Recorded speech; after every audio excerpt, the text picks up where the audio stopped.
So you've just completed a test with your Fluke 435 and you want to transfer your data to the PC so you can do some reporting. You could use the USB port located on the side of the instrument, but the better way and faster way might be to just pull out the SD card for faster data transfer. To do that, you turn the unit off, turn it over. We've got 2 quarter-turn screws here that we need to undo with the screwdriver. Then we pop off the cover. The SD card is tucked in right here. You push to release, slide it out. You'll want to note that it actually goes in upside down, you might think. Once that's out, we pop it into our laptop or a card reader.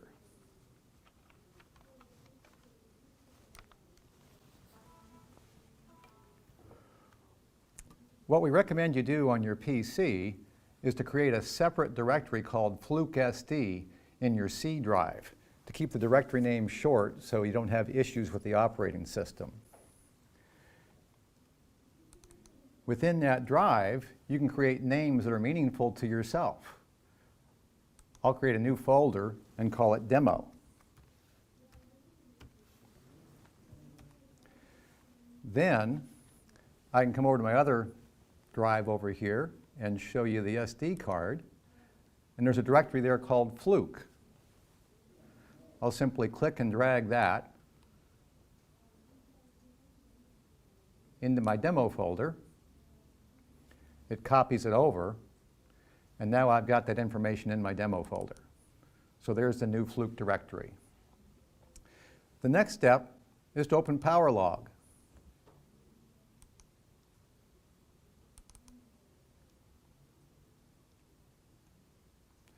Once the PowerLog software is opened up, I could come and look at a COM port if I had my instrument connected via USB, or I can click File, and there's a highlight here for 430 SD card. When I do that, I simply navigate to where I stored that on the Fluke C drive before. So I go to Fluke SD, Demo, highlight the Fluke directory, and say OK. Don't double click, just say OK to the Fluke directory. At that point, it shows the test that we have, the measurements over here, the last one being measurement 24. I click on the download button.